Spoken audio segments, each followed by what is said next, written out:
Hey YouTube! So this video I'm making because I just watched two absolutely fabulous videos. One by Fat Dissolver, I think, and Le Choix de Sophie, which that's Sophie. She made a response video to it, and it kind of called everybody to Fat Dissolver's video, asked everybody to start thinking about what makes them beautiful on the inside, because she noticed that, I mean, just because of what usually weight loss means to people and the journey, it's very physically based, which is natural, and that's not wrong. I'm part of the Hot for Halloween challenge, so you know, which is about being as physically fit as you can, and it's a great aspect of it. But I think it was nice for her to bring in some balance, about us to think about what makes us beautiful. And but what I loved also about these videos, her video and then Sophie's response, was that it really helped me connect a bunch of ideas that several in the weight loss community have brought up. Like Shanti talks about how you need to have self-love to do well, and then Gregor's is always talking about you've got to do it, you have to have that motivation, you know, just suck it up and do it. And then Sophie's been talking about, you know, that inner strength. And like, I had a video where I thought about how inner perceptions and matching outer perceptions and what that means to weight loss, and what it finally coalesced into was, you have to think of yourself as beautiful before you will stay successful at your goals. And this is what I mean by that. I don't think that it's necessary for you to lose weight. I'm sure lots of people lose weight who don't like themselves. What I'm saying is, to stay successful, I think that's actually a key component, that you have to accept some part of yourself, or find to love yourself in some way to remain successful at a goal like that. And the reason why I say that is because I think that to have that strength to make such a large change in a habit that is so much a part of who you are, because eating is one of the things you do the most often besides breathing, right? You eat constantly since, you know, you were born. You've been eating. To change something that's so intrinsic to your nature, these habits that you've created over years and years, you have to have a strong place to start. And I'm not saying that you have to think of yourself as beautiful before you can even start on this journey. That's certainly not what I'm saying. I just, through watching so many people that have done well, who have found success through the journey, they've seemed to have accepted themselves. You see a personality shift where they become just more themselves. At least on what I see, I just see just much more extroverted personality.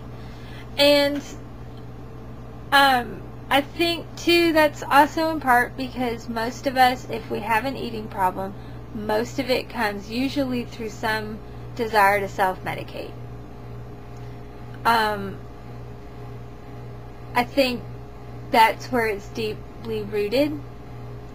I think it's out of some sort, and it might not be because you were abused or had a terrible childhood. I mean, it may not be that serious, but you are using food to provide a pleasure in your life, and it's obviously to provide a significant one if you're eating more than what your body needs. And I'm not saying you can't enjoy food either, because food should be enjoyed. It should be a pleasure to eat what you eat, but it shouldn't be the desire for that pleasure. I don't think should be so overwhelming that you eat, you know, till you're so stuffed you can't move. And we've all been there. I mean, I know one time I was eating with some friends of mine, and we had like the best steak ever. I mean, it was just about the best thing I'd ever eaten. And I mean, I ate that thing. I mean, I thought my stomach was going to explode, and I kept eating because of that flavor and that inability to just enjoy it and move on. I was dealing with a bunch of stuff at that time, and you know, going out to eat was one of the things I loved to do. And you know, I didn't overeat all the time, but it was like once I got started on something that I found good, I couldn't stop. And so I think, anyway, I was just kind of trying to wrap up all these ideas, because I think it's all threads to the same web, you know, which is weight loss and how it works and what's the inner side of the journey. And it was just neat, because I love watching all of your videos, everyone out there, and seeing how they all interconnect, and one person's idea kind of feeds into another person's idea, which may lead to a total epiphany for somebody else. Like Silver Mags just had this epiphany about how her whole body is different now than it was before. Like soul, spirit, mind, the cells themselves, everything was different. And I think that's because as you detox and you clean yourself out, because I think you do that when emotionally you are ready to handle some of the things by not self-medicating. And I think a lot of people self-medicate. I think that's why I think there's so much going on in our world today that people look to outside things to make themselves happy, especially here in America, where consumption is king. I mean, it's constantly buy this, buy that. If you're not happy, buy something, it makes you happy. And that's all part of it. I think that's why us in the United States is probably one of the largest a nation with one of the largest growing percentage of obese people. It's that constant, you know, it's almost like using food as a drug to, well, that's what self-medication is, but I mean just to alleviate a symptom, which is unhappiness of some sort. So, what I loved about that video was that she was asking us and reminding us that we needed to think about the things that we're happy about ourselves, to not constantly focus on a negative, I'm unhappy with this. Because, you know, weight loss, even with a positive outlook, there is that aspect, because obviously you're not happy with your weight for various reasons. And so that's, while it's a good motivation, it's also coming from kind of a negative viewpoint. And so if we remind ourselves why we are happy with ourselves in other ways, then we don't get so down into the negative part.